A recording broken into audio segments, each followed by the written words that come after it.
Welcome to Goose Creek Fly Fishing. I'm Trent, and today we're going to be tying a freight train, which is an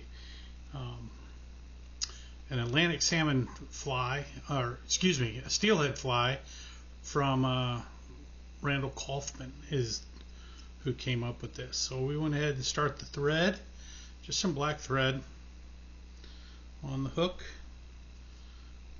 So these flies, we want to bring them back.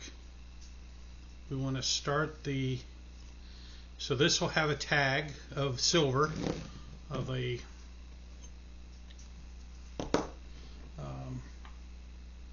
I'm using a medium oval tinsel. So like always, we want to go ahead and strip off some of the metal to expose the core fibers. Roll this upside down and get that lashed down. So when I was looking through this, again, it looked like they had done 4 turns on the pattern I was looking at. But I don't know if they were using a small or a medium. I think I'm going to go with 4 as well, though. I like to have that bit of flash in the rear. So just back the thread back down.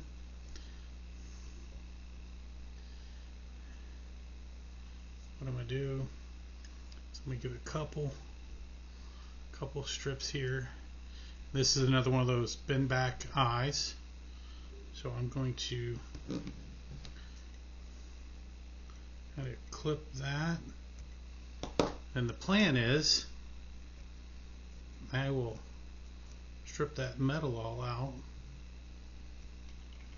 going all the way up. And I'm just using my nail on my fingers to kind of grab and pull that apart. And I'm doing that so when I go to tie this in, those fibers they can kind of separate a little bit and not leave such an obvious bulk on the fly.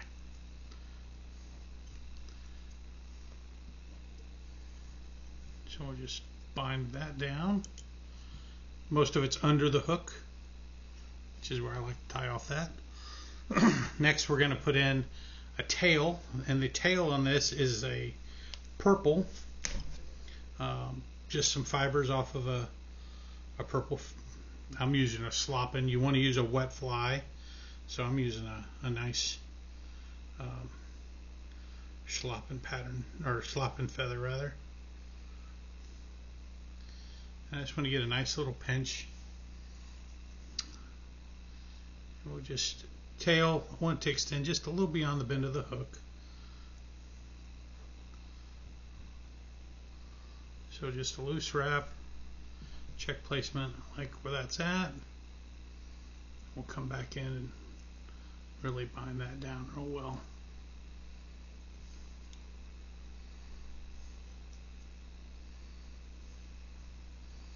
Okay, so next thing we're going to do, we're going to rib this, and I'm going to use the same oval tinsel that I used earlier. So I'll just pull that out. Again,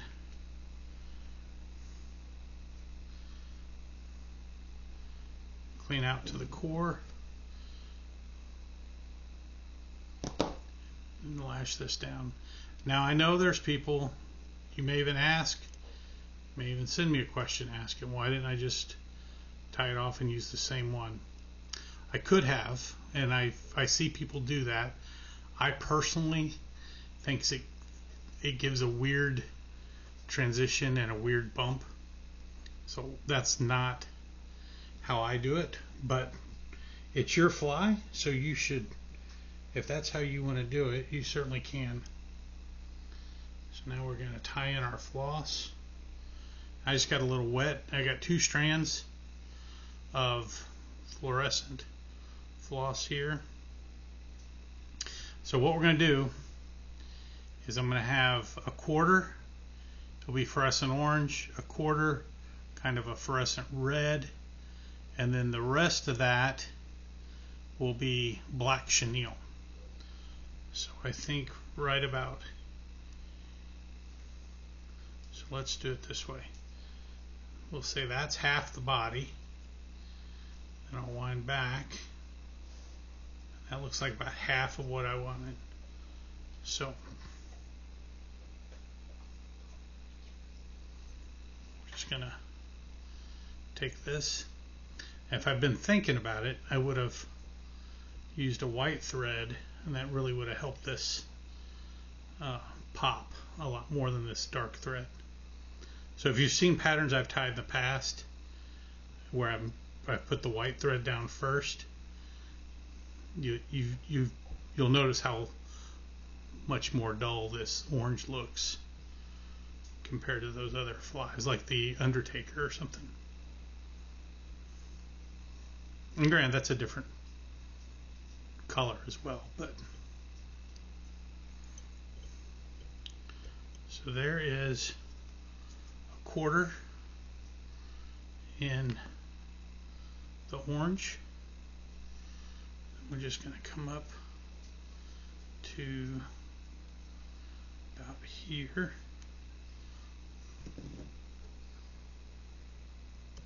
Something else you can do too is you could just measure this. Use your scissors as like a caliper. You could measure it and then measure it and get an idea of where you want to, how wide you want your red, because you do want these to be similar in their width, just so the fly looks symmetrical. Again, just get the two strands of the floss. Gotta bind that down real well. And touching wraps going back.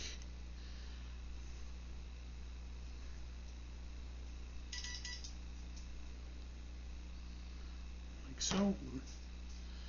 And coming back forward.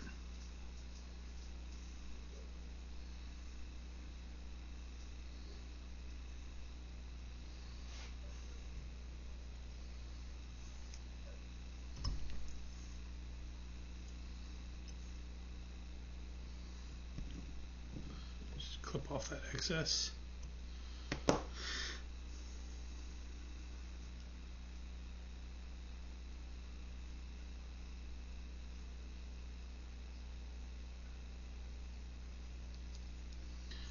The next thing we're going to tie in will be the black chenille.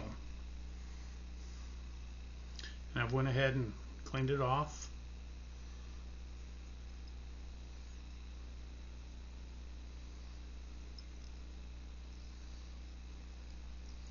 I'm going to take that right on up to where the head's going to be. So 1, 2, 3, looks like 4 wraps is all I need there. I'm going to bind that down underneath. Roll it up.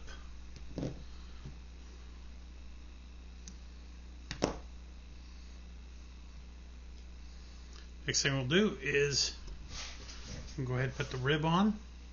We're going to want 5 ribs. So 1, 2, 3, 4. That's number 5.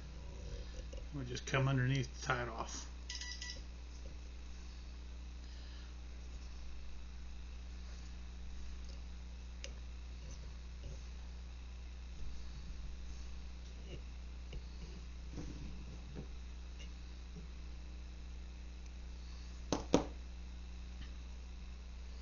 So the last 2 steps we have is just to put in the purple collar, which we're going to make off this slopping pattern, or slopping feather rather. Just kind of measure that.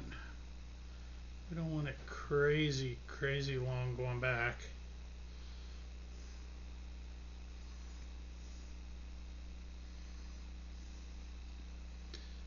care of some of these bottom ones.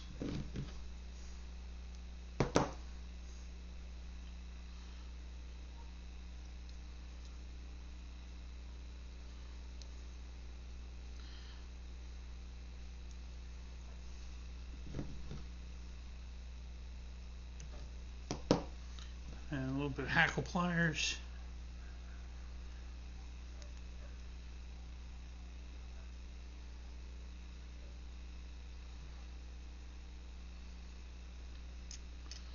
Now when you're doing this hackling with these feathers, you got to be careful because they'll want to ride and kind of twist on you as you're going. So you want to just make sure your hackle pliers aren't twisting too much.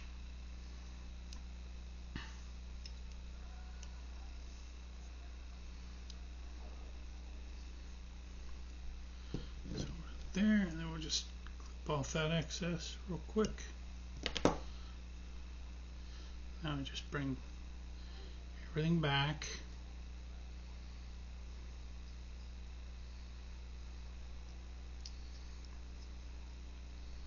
Lash that down really well so we have everything kind of come back. Now I've seen this a couple different ways. You know, there's a lot of people that take their artistic talents with this. I've seen it just throated. I've seen it the way I'm doing it. I kind of like it this way, so this is how I'm tying it.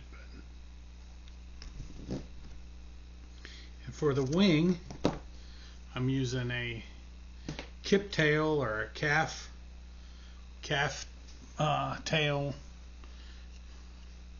I'm just combing out all of the shorties on there. And you got to be careful. You don't want your wing to be overdressed, meaning I don't want it being, you know, really, really thick. The idea is it's going to be a little translucent, kind of look like a fish, you know, and you can get into buoyancy issues. And I see that as probably one of the bigger problems for new fly tyers, is, and even some older fly tyers, they tend to overdress their flies a lot. So, got a quick measurement, got a cut. I'm just going to come in here like so.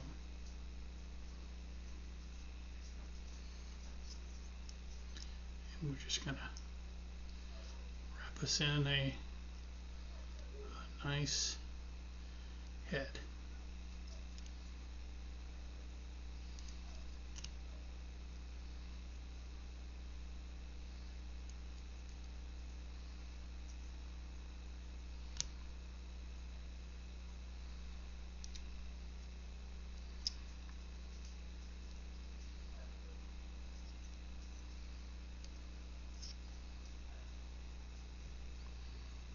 Like so.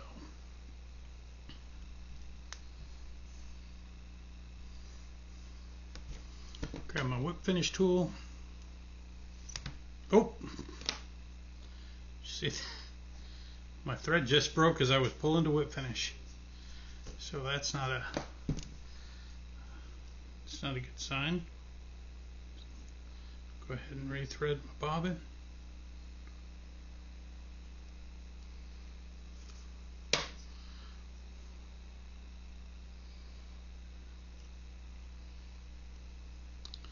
Get all those loose threads now.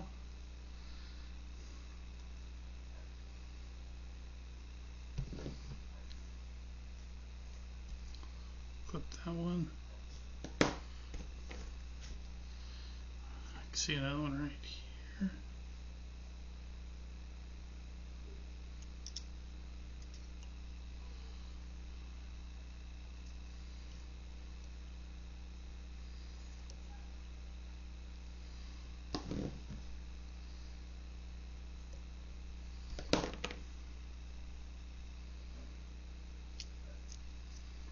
All right,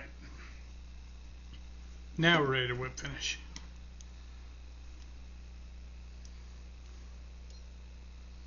One, 1, 2, 3, down, pull. Give that a nice snug.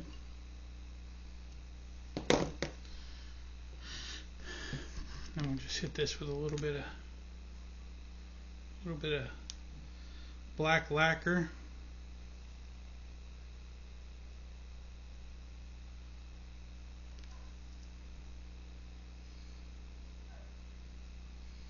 These older patterns, I really like using the black lacquer.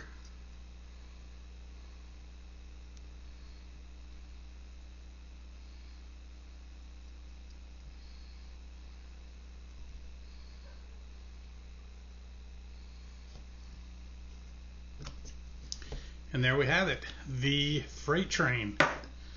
So let me know if you have any questions or comments down below.